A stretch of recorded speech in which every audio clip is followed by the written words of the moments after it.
всегда работал как инди-артист. И это давало огромную свободу в плане того, что ты хочешь делать, когда ты хочешь делать, зачем ты хочешь это делать, считаешь ты это нужным, не считаешь нужным, хочешь ты с этого заработать или нет. Но, несомненно, наверное, скорее всего, мейджор-лейблы дают какую-то возможность больше, быстрее доносить свою музыку, если, опять-таки, правильная цель, к большим массам, к большему. То есть это плюс, который не каждый артист может себе позволить сразу.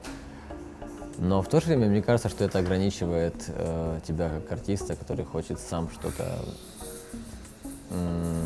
сам видоизменять свою дорогу в шоу-бизнесе и находить нужные площадки, нужные концерты. Тебе приходится много выступать, где ты не хочешь, например, или где продюсер посчитал нужным, или где лейбл считает нужным, потому что нужно отработать или заработать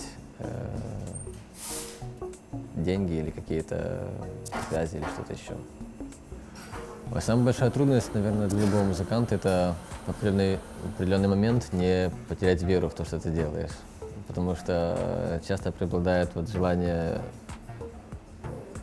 такие сомнительные желания, когда ты думаешь, для чего ты хочешь стать артистом, чтобы нести свою музыку или чтобы заработать кучу денег и купить себе Феррари. Так вот, нужно не потеряться в этом и оставаться у правильной цели. И, наверное, самая большая трудность, вот если ты не оступиться, то есть и идти по правильному курсу, тогда получаешь намного больше, быстрее, и ты видишь откровенно помощь как бы отовсюду к этому, к своей дороге. Вот. Мне не так интересно было до какого-то периода выступать. Мне очень нравилось делать музыку в студии, поэтому я как бы не столкнулся с проблемой, когда тебе нужно делать концерты. Я всегда спрашивал, а зачем? Мне говорят, давай делать концерты. Я говорю, а зачем? То есть покажи мне людей, которые хотят прийти. И только когда я увидел там снова таки в социальной сети, да, людей, которые реально, то есть 11 человек говорит, второй говорит, там, давайте концерт, 15 человек говорит, 25, 100 человек говорит, и ты понимаешь в этот момент, что да, тебе нужен концерт. Поэтому просто потому, что тебе нужен концерт, это не, как бы, ты сделаешь концерт, потратишь кучу денег, продашь машину себе там, и никто не придет. Потому что все только на словах, они очень говорят так, что вот, круто, мы придем. Ты делаешь, никто не приходит. Поэтому у меня по-другому к этому отношение. Я не гнался за концертами, они происходили сами по себе.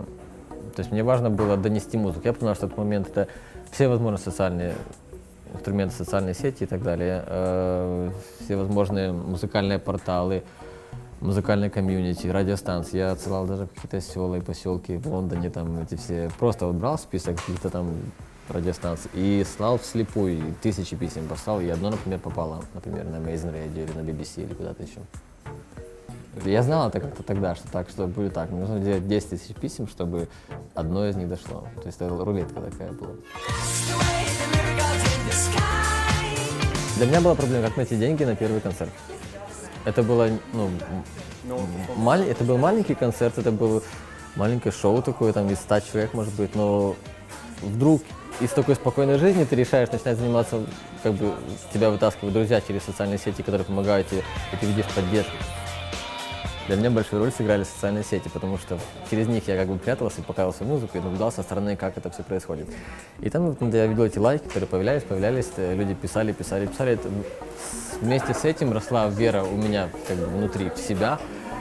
И благодаря вот такому инструменту, как социальная сеть и интернет, в принципе, вся эта поддержка, которую ты можешь онлайн наблюдать и как происходят твои дела, я стал больше верить в это, и за счет этого мы организовали первый концерт, потому что мы видели уже как любой артист, да, сейчас, что у тебя есть поддержка, то есть есть люди, которые придут. Я был уверен, что я делал, но я не был уверен, нужен ли этот концерт кому-нибудь. Если бы я видел более четко эту поддержку, да, или какой-то был ресурс у меня, который мог бы помочь мне в этом, я бы быстрее смог это как бы реализовать.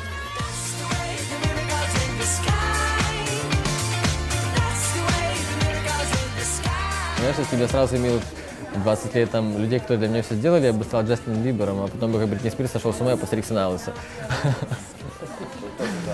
То есть этот страх, который в тебе, ты растешь, ты становишься крепче из-за этого страха. То есть ты проходишь каждый раз. Сегодня ты пришел на 40 человек, на тебя пришли 40 человек, твоих друзей посмотреть.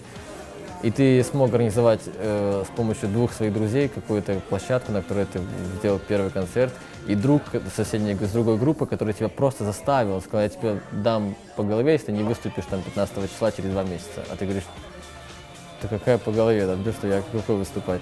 То есть есть реально люди, которые помогают в этом. И это очень страшно в какой-то момент.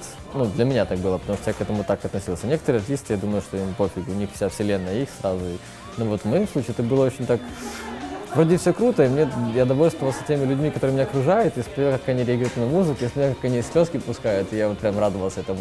Но все равно было страшно сделать шаг дальше.